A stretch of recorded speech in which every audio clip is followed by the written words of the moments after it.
નમસ્કાર, હું છું એન્કર અર્પિતા પટેલ. આપ જોઈ રહ્યા છો news snap channel. News snap ચેનલમાં દર્શક મિત્રો આપનું હાર્દિક સ્વાગત છે.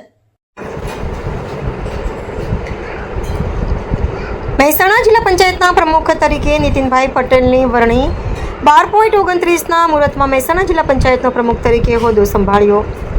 મહેસાણા જિલ્લા પ્રમુખ તરીકે હોદ્દો સંભાળતા સમયે પૂર્વ નાયબ મુખ્યમંત્રી નીતિનભાઈ પટેલ, મહેસાણા જિલ્લાના ધારાસભ્યશ્રીઓ, મહેસાણા જિલ્લા ભાજપના પ્રમુખના દિગ્ગજ નેતાઓ ઉપસ્થિત રહ્યા. મહેસાણા જિલ્લા પંચાયત પ્રમુખ નીતિનભાઈ પટેલે મીડિયાને જણાવ્યું કે મહેસાણા જિલ્લાના વિકાસના કામોમાં વધુ વેગ આપી મહેસાણા જિલ્લાને વધુ વિકાસશીલ બનાવવાના પ્રયત્ન કરીશું.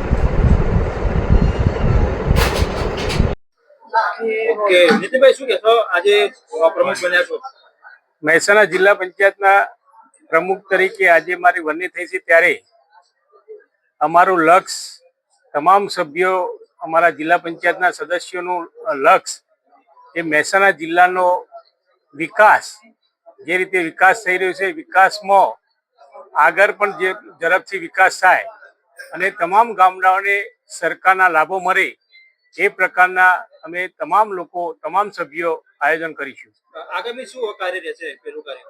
પહેલું કાર્ય અમારું જિલ્લા પંચાયતના વહીવટમાં ક્યાંય જિલ્લા પંચાયતમાં આવતા અરજદારોને ક્યાંય પણ તકલીફ ન પડે અને સરળતાથી બધાનું કામ થાય, એ પહેલી અમારી પ્રાયોરિટી રહેશે.